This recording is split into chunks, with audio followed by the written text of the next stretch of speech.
Yeah, thank you, Jashwin, for taking the time to join us. Um, in terms of what we're seeing in the market with multinational enterprises seeking to expand into the broader African continent and utilizing South Africa as the gateway for that, from a banking and exchange control perspective, first off, are they allowed to do that? Are there any regulatory compliance measures and steps they need to observe? What are some of the trends that you're seeing in your practice, and can you tell us a bit about that? Yeah. Yeah, thanks, Richan. So we have noticed a significant uptick in multinational or simply foreign businesses looking to incorporate entities in South Africa, either as branches or subsidiaries, depending on their existing business model globally. Right. And a key question that we often receive, and when we speak to trends, we see massive outflow from South America, from India, from China, from Singapore. The US, not so much. The guys are still a little bit naughty using Delaware. Yeah. But also a great inflow from the UK. Now, a commonly asked question and a bit of a misconception is, are you allowed to have a 100% foreign-owned company in South Africa? Right. And the reason for that is, especially at a multinational level, a lot of guys do their research first. And if you take something like a Zambia as an example, up in Zambia, if you want to register a foreign company, well, you can't have 100% foreign shareholding, and your domestic shareholding ratio ranges from a 50 to a 75% sector dependent. Well, that's And significant. correct. And that sector dependent, that 75 often hits your mining and minerals sector.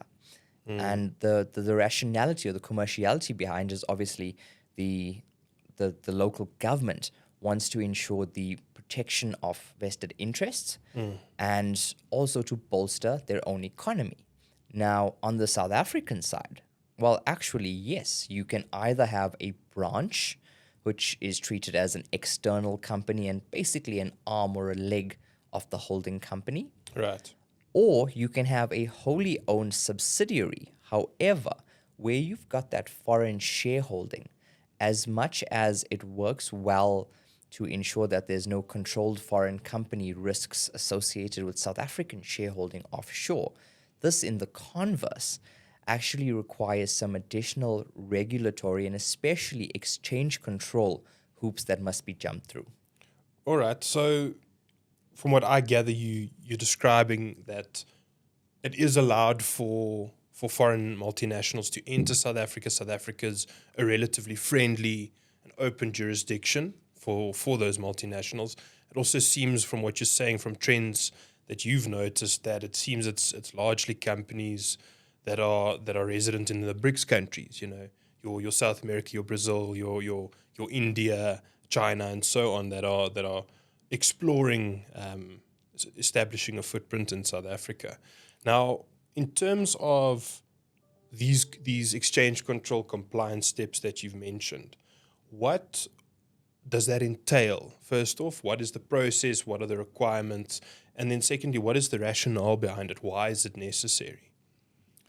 Yeah, so I mean, if we start at the most basic, you would look at the Companies and Intellectual Properties Commission.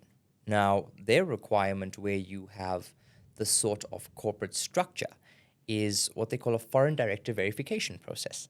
Oh, wow. And this entails that any foreign director for a South African entity, be it a branch or a subsidiary, with the branch obviously requiring local directorship and a branch and subsidiary requiring specific tax representation, being Right. physically present in South Africa.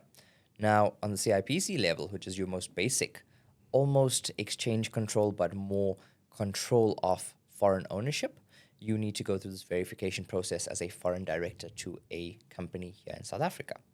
Okay. Now, taking it one step further, if we look at the South African Reserve Bank, that is where it becomes far more stringent, because any foreign company does require two specific offices being held by individuals resident and physically present in South Africa.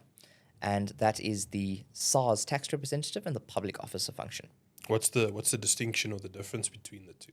So your SARS representative is responsible for all of your tax compliance functions, whereas your public officer is responsible for broader regulatory statutory compliance.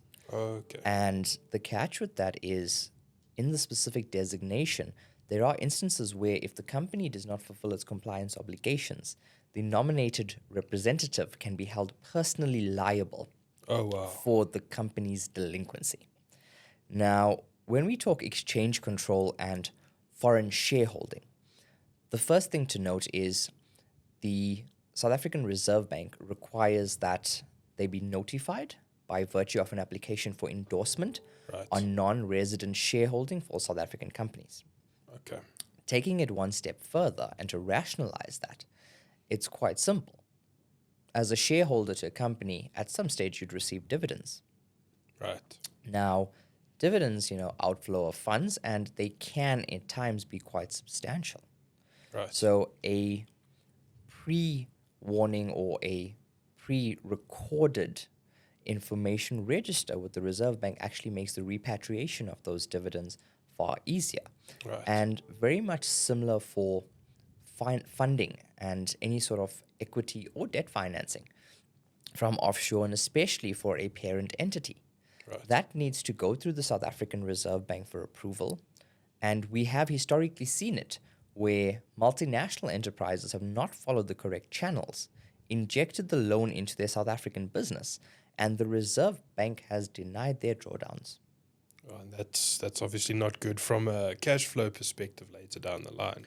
Correct. It becomes very problematic, and especially when it comes to repatriation on repayment of loan or the dividends received from an equity injection 2, 3, 4, 5 years down the line, once business becomes very profitable and operational expenditure is covered from your annual revenue rather than your continuous funding from your holding company.